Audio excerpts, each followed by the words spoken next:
Hi, this is Monica Packer, and you're listening to About Progress, where we are about progress made practical. Do you find yourself struggling with that weird in-between time where you feel like you can focus on yourself and then show up for your responsibilities? That transition is tough. I remember having an issue with the end of nap time when my kids were young. And another transition I struggled with before that time was between my lunch break ending and my next class beginning when I was a middle school teacher. With either of these scenarios, I found it really easy to weirdly put off what I had to do. Like if I could just delay the responsibilities, I could somehow avoid them, especially because I felt like I had next to nothing to give. But of course, that never worked. Work, home, family duties, they show up whether you like them to or not. If you can relate to that struggle with transitions, I want to tell you that these delays or avoidance of responsibilities are actually more a sign that you are depleted in really deep ways. To pay more attention to yourself and what you need, rather than it being something that you need to feel ashamed of. Today, you are going to hear an encore episode of a coaching call that I did with a progressor named Ashley years ago. It was such an impactful episode that I wanted to share it with you today because it applies to every woman to this very day. Ashley originally came to me wanting to get help with that tricky transition period for her in the morning between when she could rest and take care of herself and when her young kids began waking up and needed her right away. But just like most things that we have to do here when I'm coaching, we have to go deeper first to the bigger roots of the real problem. You will hear me coach Ashley through why a lack of fulfillment leads to this transition struggle, and how weirdly, creating a do something list, something neither of us expected to come up in this episode, is what would help her find the fulfillment she needed that would actually trickle down in helping with these transition periods. Of course, we also tackled what she can specifically and practically do to make the morning transition feel better too. So be sure to hang on to the end for that. Also at the end, I share an update of what Ashley updated me on how she was doing soon after our coaching call. I've been in touch with Ashley here and there over the years, and it's been so fun to see her progress in so many ways. And I know this episode is going to relate to what you are facing in your life today too. That coaching call is coming up after a quick break for our sponsors.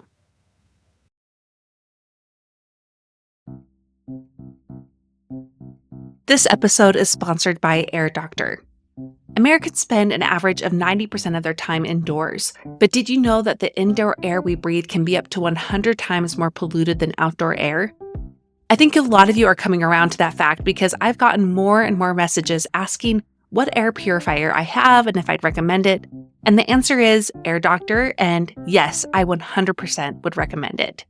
You can breathe easy with Air Doctor, the award-winning air purifier that eliminates 99.99% of dangerous contaminants like allergens, viruses, smoke, gases, mold spores, and more. One of my sons was recently diagnosed with more indoor allergies, and the doctor was relieved to hear we already have an air purifier. You can top that off with lots of smog days in our beautiful Salt Lake Valley, and I can tell you that the relief I have is high, both emotionally and physically, that Air Doctor is in my home. Air Doctor was voted Best Air Purifier by Newsweek, so it's no surprise that 98% of Air Doctor customers agree. Their home's air feels cleaner, safer, and healthier, and the Packer family is one of those happy customers. Unlike other purifiers, Air Doctor captures invisible particles 100 times smaller than standard HEPA filters. Head to airdoctorpro.com and use promo code MONICA to get up to $300 off today. Air Doctor comes with a 30-day money-back guarantee plus a 3-year warranty and $84 value free.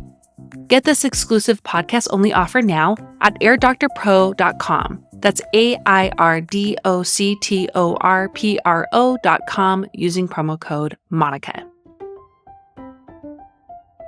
One of the long-standing things that has connected us as a community is the Do Something list. The first one I ever made way back in 2016 totally changed my life and actually led to this podcast. And I have heard from hundreds of women over the years from the About Progress community that the Do Something list has changed their lives too. What is it? Well, it's a way for you to prioritize your own fulfillment, to explore who you are, and all outside the pressures of goals and resolutions. If you're ready to have more hobbies, to have more creativity, to have more fun, or rest, or connection this year, whatever it is, make sure you make your own do something list. To help you, I have a free training that is ready for you online right now. Go to aboutprogress.com/DSL and you can sign up for my free training, which includes a video and audio workshop, resources, including a guide and examples of so many DSLs from real women of this community. Again, go to aboutprogress.com/DSL to get your free training.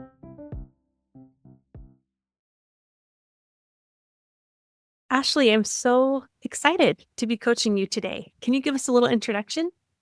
Yeah, so I'm Ashley. I am a mom of two kids. I have a 3-year-old and an almost 2-year-old. And I'm also pregnant with our third. We just moved to New York City. I will be starting a master's of social work in the fall online. And my husband just graduated medical school. We moved here for a research year for him. And then hopefully he will start residency next year. That is a lot. That's a lot all for one person. And in New York City, no less. I didn't know about that big move. So obviously, I'm sure there's a lot we could talk about today, but what's on the forefront of your brain? Like, what are you here for that I can help Yeah. you with? My question is, how do we deal with that transition from our kids being asleep? We kind of have freedom to do whatever we want to do, whether that's nap time or first thing in the morning, to then having to be responsive to their needs, their wants, whatever their emotions are that day. And how do we kind of embrace that transition? This is such a good question because I know this is still a struggle for me in many ways. I think less so than it was years ago, but definitely for all of us, we can relate to this. So I see this more as a question about transition between freedom, which is the word you use. That's a really interesting word. And we're going to talk more about that, and responsibilities, that transition of having to go from basically 0 to 100, right? In serving other people and being responsible for them. Can you describe a scenario that this is coming up for you often? Yeah, so I notice it most coming up first thing in the morning. Like I mentioned, I'm pregnant. I do have a bit of morning sickness still. So I know that it's ideal to wake up before your kids, but that's just not happening right now. So I wake up to my kids and immediately they want to play, they want breakfast, immediately they have their needs. And I found myself kind of defaulting to maybe turning on a show for them. And, that started with just like one show, then two shows. And it really became difficult to want to turn the TV off and engage with my kids because I think I was kind of dreading that transition. Mhm. And I noticed then it became difficult to be present with them. Really, it took a couple of hours to really get there and be able to be present with them because I don't feel like I go into it with the right mindset. Mhm. And the mindset that is still, I mean, let's zoom out a bit, affected by your circumstances, which are very real and part of your season, having really young children, and their needs cannot be met on their own right now very well, if at all. So when you say like I need to be responsible and they have needs, they need you. That's what they need. And that's tough. Like when you need to be not just on the clock, but completely on the clock when they're ready for you. So let's give an equal part like compassion for why you're there. You're going through a lot physically and mentally.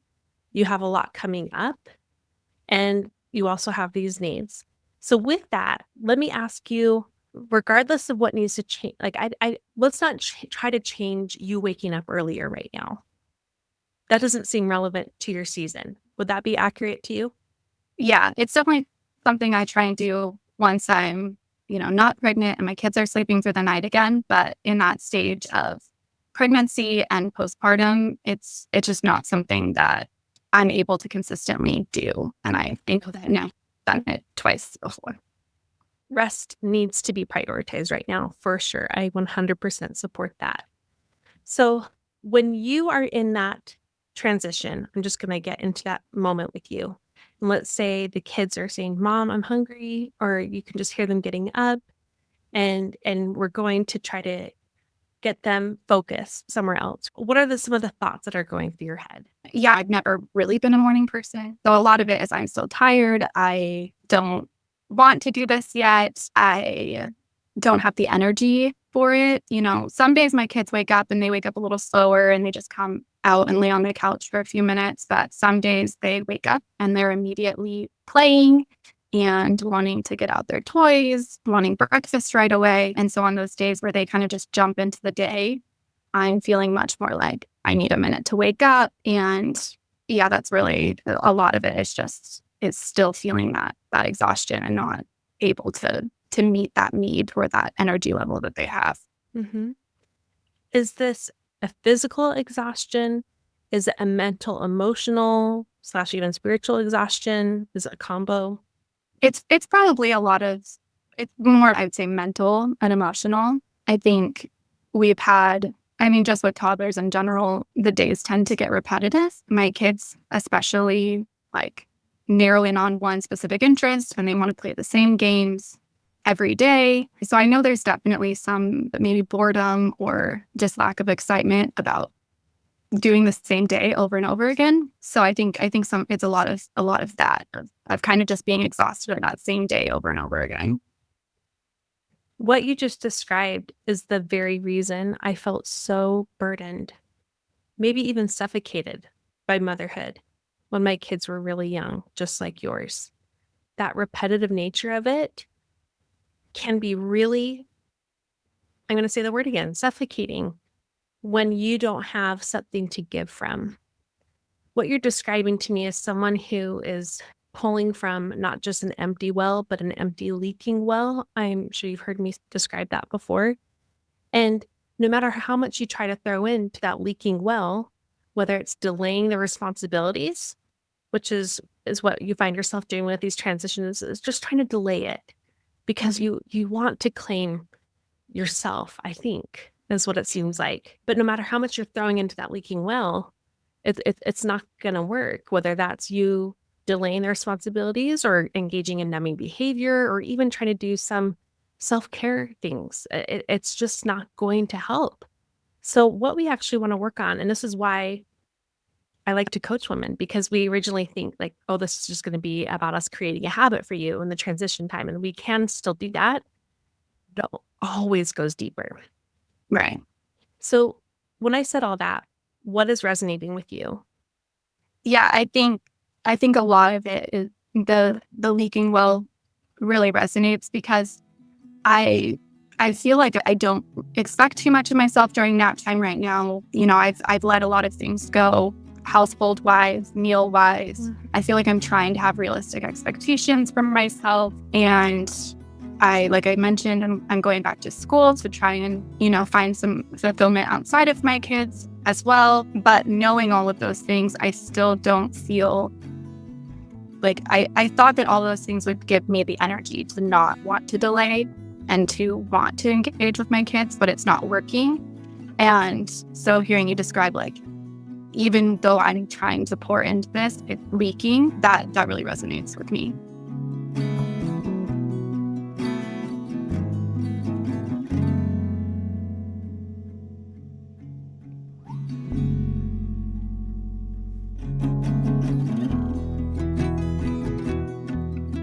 So energy is tricky. We know this just with science, just even what you're going through mentally and emotionally and spiritually manifests itself in the body. And this physical exhaustion really does seem, like you said, to be more of a mental exhaustion from that leaking well. So what we want to do is actually focus on how to create energy that helps you feel full of yourself. That's what fulfillment is, full of yourself, like your real self. That, I think, is what's going to heal those cracks in the well, because we want you to be able to show up to these responsibilities. And like we said at the beginning, your kids have needs, and what they need is you. So that's who we want to give them. It's not going to be 100% all the time. And it still might mean you have a slow morning. And your kids learn that, and that's okay. And maybe what we're doing instead is trying to give you fulfillment time during that morning, or we can switch it around and give it to you at a different time of day. I do want to say I'm really proud of you for already lowering some expectations for yourself and being more practical That's honestly a huge hurdle. So the fact that you're doing that shows me if we can work on this fulfillment piece, I think you're going to start having the water rise up in that well. So what do you feel like is missing for you right now when you think about fulfillment for yourself? How would you describe that? What would be missing? Yeah, I'm trying to figure that out. I've always struggled with having hobbies. I've never been a hobby person. As a kid, I played with dolls and I pretended to be a teacher and to be around children. So I really expected that motherhood would completely fulfill me because that was, unlike a lot of women, that really was my dream, was to be around children all the time. Yeah. And so I have never really found a hobby that fills me up. I find that being helpful to people fills me up, which is why I want to go into social work. But I'm waiting for that program to start. I don't really have that yet. But yeah, I guess that's my struggle, is I don't really know what's missing. I generally am pretty proactive with trying to change things. Yeah. And so I guess that's where I'm struggling, is I don't see any specific thing that feels like it's missing. We try and get out of the house as much as we can. It's tricky in New York City with two little kids. I'm sure. Yeah. And that's been an adjustment, but we try and get out when we can. And we've made some good friends here already. And so, yeah, and I'm really not actually sure what it is that's missing. So when this happens, this is where I would bring in the do something list. Have you heard about that? Yeah, I heard you. What about that has been intriguing to you? And what about that has been a turn off? I believe you're familiar with Gretchen Rubin's work, right? Yes. I don't listen to her podcast, but yes, I've read a book, The Happiness Project. Okay. So I don't know if you're familiar with her, like Obliger, Rebel.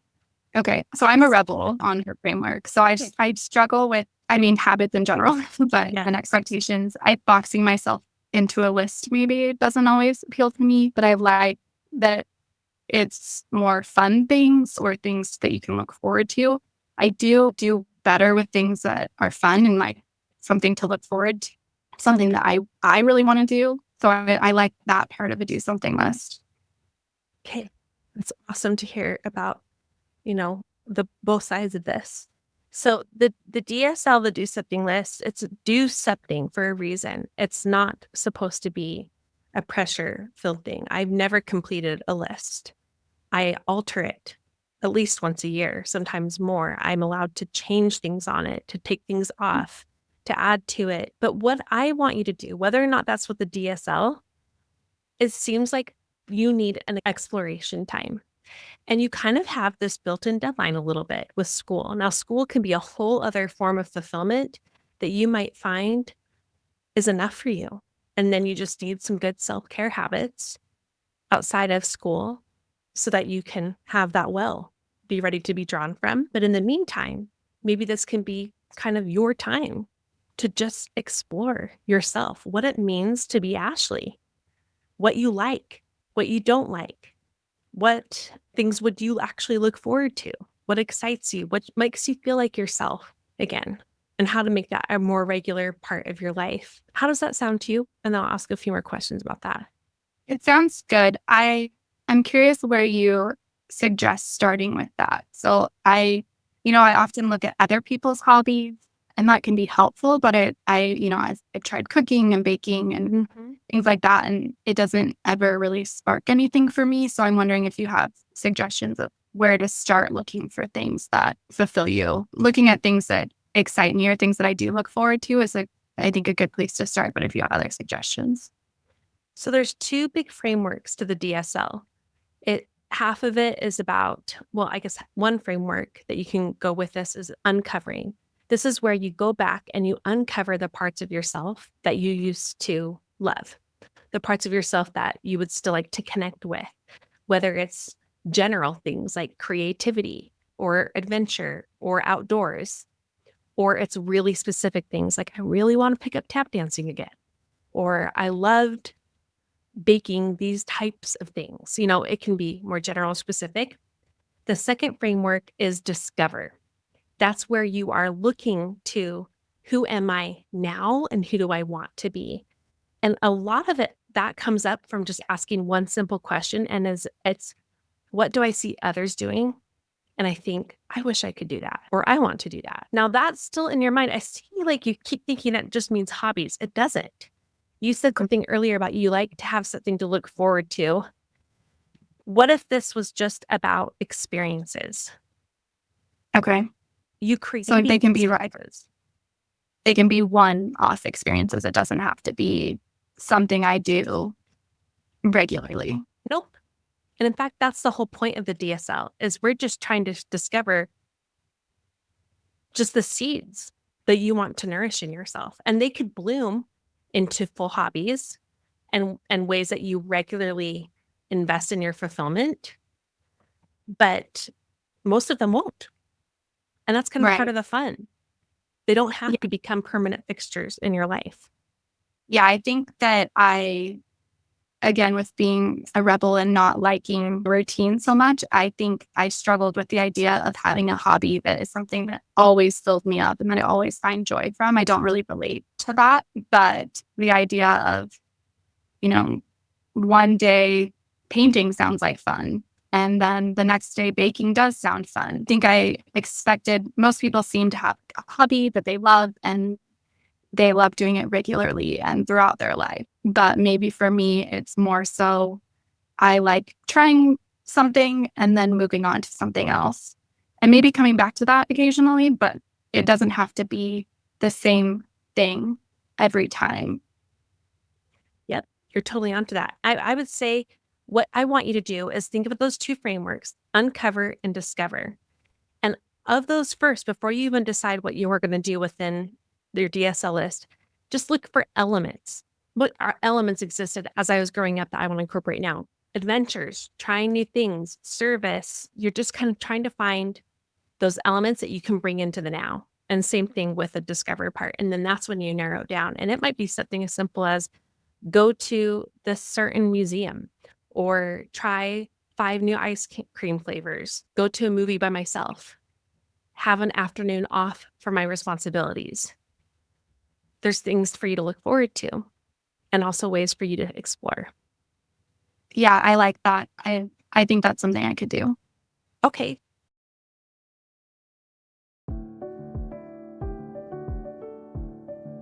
This podcast is sponsored by Go Pure Beauty. You may already know this about me, but I love skincare. I have been so hyper diligent about taking care of my face since my early 20s, thanks to a great dermatologist I happened to visit at the time. But guess what I forgot about for most of those years? My neck. Did you forget too? The skin on your neck is thinner, more delicate, and less oily than facial skin, so it requires special care. That's why Go Pure Beauty developed their revolutionary Tighten and Lift Neck Cream. Powered by clinically proven active ingredients, this advanced formula is designed to visibly firm, smooth, and rejuvenate the delicate skin on your neck and chest in as little as 4 to 8 weeks. I've been using the Tighten and Lift Neck Cream, and I've been loving it. The silky texture is so nice. My very sensitive skin has responded to it very well. And that's thanks to it being paraben and sulfate-free and made without harsh chemicals. For a limited time, our listeners get 25% off Go Pure with code PROGRESS at checkout. And Go Pure isn't just about your neck. They have a full line of science-backed skin and body care to brighten, hydrate, and restore your glow from head to toe. From powerful vitamin C serums to deeply hydrating retinol moisturizers, every product is packed with clean, effective ingredients that deliver real results. With over 1 million jars sold, this beauty secret is no longer a secret. For a limited time, our listeners get 25% off Go Pure with code PROGRESS at checkout. Just head to gopurebeauty.com/progress, use code PROGRESS, and you're all set. And after you buy, do us a favor. When they ask where you heard about Go Pure, tell them it was from our show.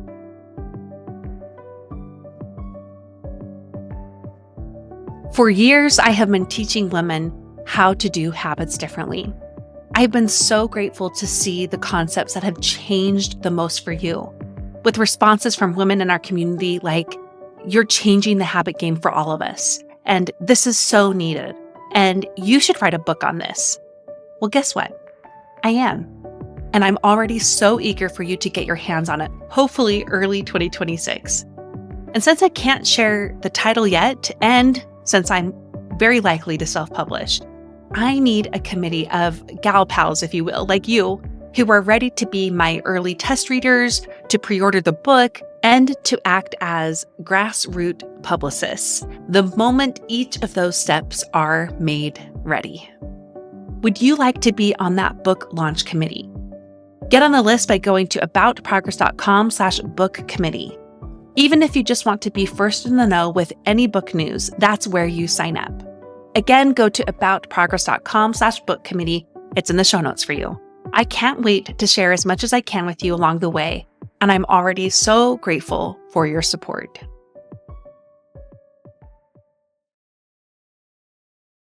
Do you have any ideas right off the bat where you're like, ooh, this? I think there are specific things being in New York for only a year that we know of for sure. There are lots of things that I want to do while we're here. So a lot of those things and places come to mind. And also, there are a lot of creative hobbies that, like watercoloring or knitting, that I enjoy occasionally, but don't stick to. And so I thought those couldn't really be my hobby.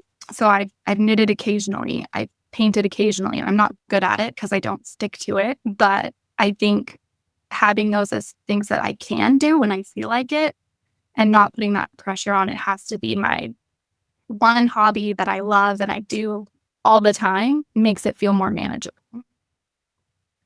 Good. So we're starting to get somewhere. I can see like the juices are flowing, the excitement's coming in to play.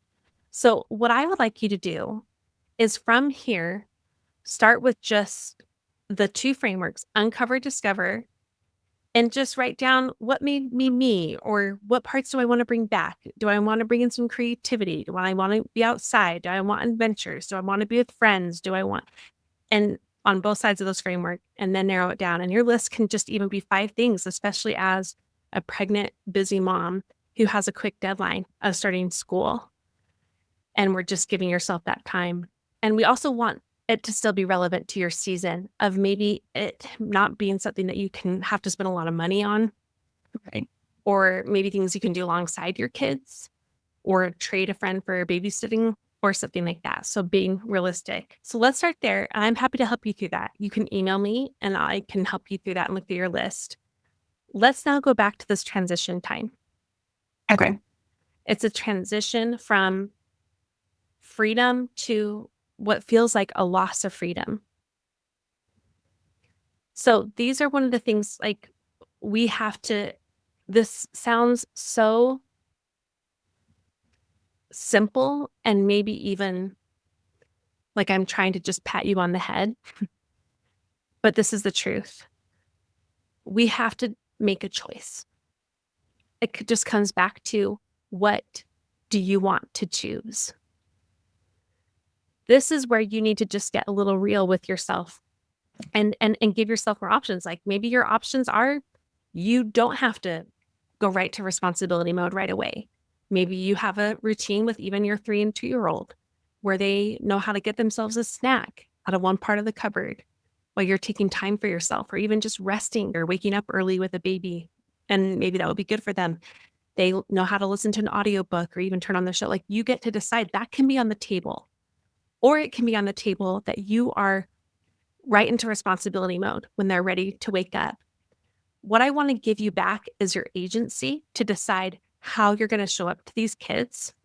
But what I also want you to do is to consider how you want to make the choice to show up for these kids.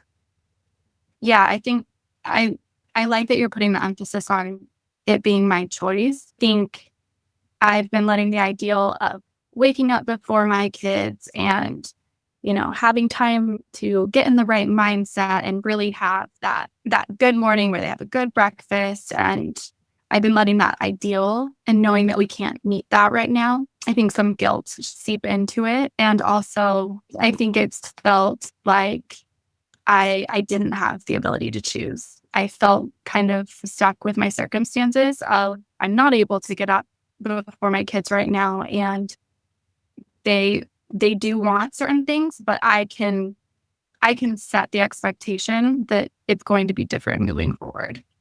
And so they may want breakfast right off the bat, and I can change that and say, okay, we don't have breakfast right off the bat. If you are hungry, you can, these are two things that you can choose from. And we do, even if you wake up at 7, we do breakfast at 8 a.m. or whatever that may be. I think just knowing that I have the freedom to shape it, and to some extent you have to be responsive to your kids' needs, but that I have more agency and ability to shape it than I think I was giving myself credit for. For sure. And we do this again when we are empty the most. That's when resentment sneaks in. That's when overwhelm. That's when that suffocating feeling comes in too. So as we work on the fulfillment piece, I think it's going to help you feel like you have more like an inward energy to step into the choice you want to make. But like we said, you still get to choose even within that showing up, what that's going to look like. What you just said brought to mind, that we can't wait for the ideals to be realized for us to step into the person we want to be. And this is going back to something we did an episode on recently about accepting your limits. Right now you have limits, right? And because they are placed on you, that's why we can only see the limits, right? So instead, we're going to accept these limits and within them find ways to still choose.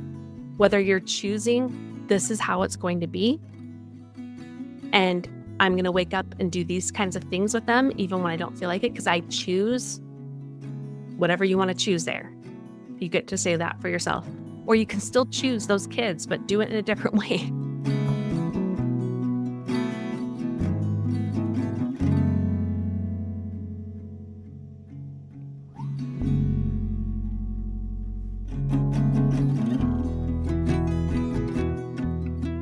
Right. How do you want to feel? Yeah. I think I want to feel more present and more excited to go into my day. And I think, number one, knowing that I've never been a morning person, I'm not going to wake up and be bubbly right first thing in the morning, and just giving myself permission that that's okay. And knowing that I can not be bubbly, but still can meet my kids' needs and can establish a routine for them that they can get used to and expect. I think that would give them some stability. And then focusing on things that we can do that aren't just fun for the kids. I've been doing a lot of parks because they enjoy parks. I do not enjoy parks. They make me anxious. And so we'll still do some of that because they're kids, but incorporating more things that I look forward to as well, so that each day doesn't feel the same and I have some things to be excited about and look forward to. I think both of those things will help me be able to be more present and accept the reality for what it is, and then also get to the place where I'm excited. Maybe not first thing in the morning, but maybe quicker than I have been. And you can still be you. And the only thing about delaying the responsibilities to me is you still have to make that transition. Even if you, I don't even want to say put it off. I think that's kind of sounds like a harsh word. But regardless, even if you're putting it off or you're delaying it, you still have to make that transition no matter what. So whether that's earlier or later, whether you're able to make that routine with your kids or not, we still have that transition. And when that transition happens, I think a good mantra for you to hold on to is, I choose. I am choosing. And you get to choose even your mindset if that's all you can choose that day. I choose to be present for my kids today. Yeah. Yeah. I like that. I like that mantra of I'm choosing this, because with children, a lot of times it doesn't feel like you get to choose. But I could turn on the TV and just let the TV go all day long. I'm choosing that that's not how I want our mornings to go. That's not how I want my kids to be raised. And so I think remembering that it is a choice, it speaks to me. Well, I love that. I want to give you just a little built-in compassion as you're going into transitioning to choosing, because you're going to face resistance right away. we're going to say, this doesn't work, or I'm trying the new routine with them and it's not going anywhere, or I think this TV still is ultimately easier. Remember that that's going to happen. And if we just keep coming back to, I am choosing this, whatever that is, even if that means you still have them watching a show, but for a certain amount of time, that that will give you enough time to step into your roles and your responsibilities with more choice, then that works too. There's going to be a window. Just be ready to arm yourself with compassion as you're moving through it. Yeah. I think also focusing on what habits I'm setting up for my kids feels much more manageable to me than I was trying to set up habits for myself, and it didn't feel possible because I constantly was having to focus on them. But shifting it to, no, I'm setting up habits for my kids and setting up their routines, that feels much more manageable.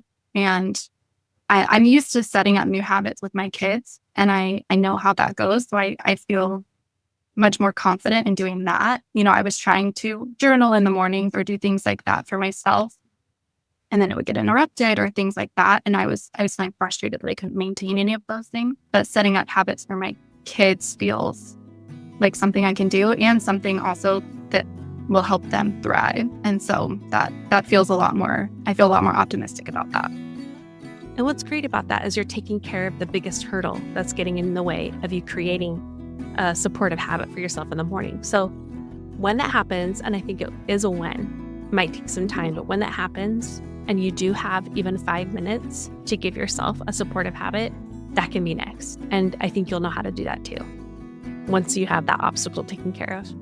Yeah, I agree. Well, Ashley, this has been great and so relatable. Thank you for your honesty, your vulnerability, and your courage in being here. Thank you.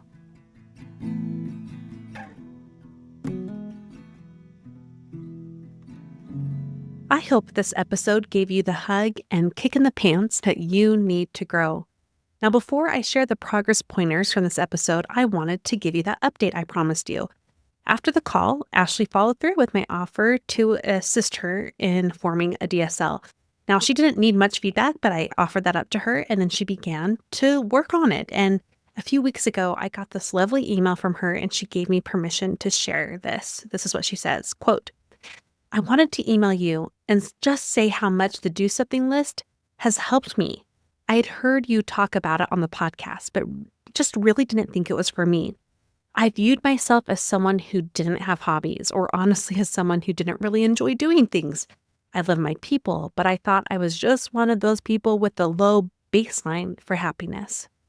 I can't say that life has been perfect or I haven't had hard days, but getting unstuck from the idea that I am not someone who enjoys things and giving myself permission to try things and hate them and only do them once freed me up to find things I truly enjoy doing. Even pregnant, when I never feel like myself, I feel like I am more myself than I have been in a while. So thank you. That is the kind of update that I live for. So well done, Ashley. Way to have the courage to try this and to see what could work for you. Now I'll share the progress pointers. This is where I share the notes I took so you don't have to. And those in my Go Getter newsletter get this in a graphic form each week. Number 1, if you're finding yourself continuously delaying your responsibilities due to exhaustion, you might consider how the bigger problem is a foundational lack of personal fulfillment. 2, feeling full of yourself is how you fill in the cracks of your well of energy.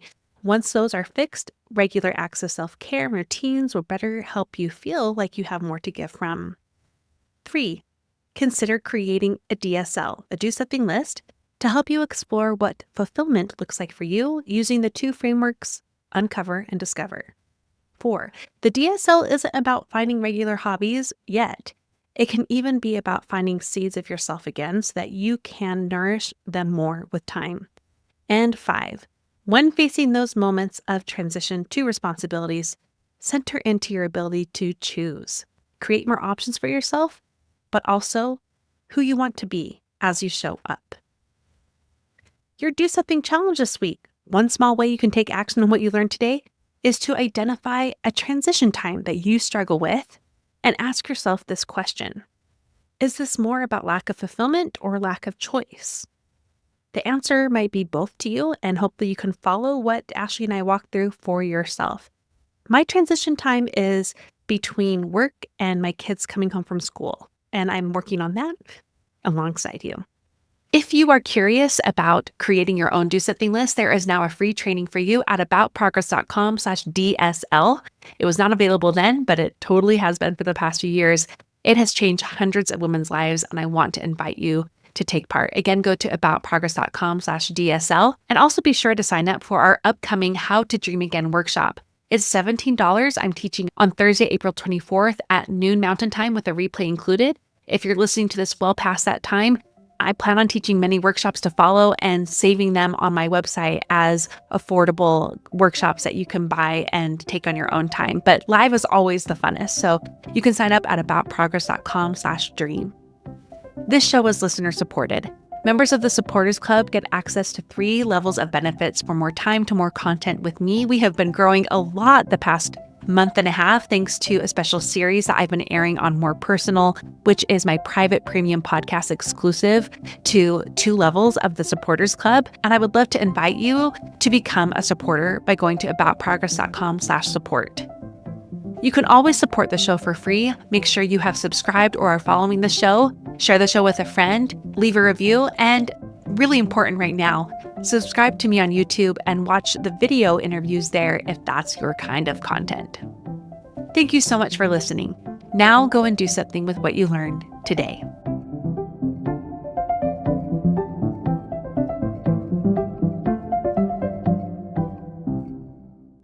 So what we want to do is actually focus on how to create energy that helps you feel like yourself, helps you feel, I'm going to try to say that again. I got my Utah accent.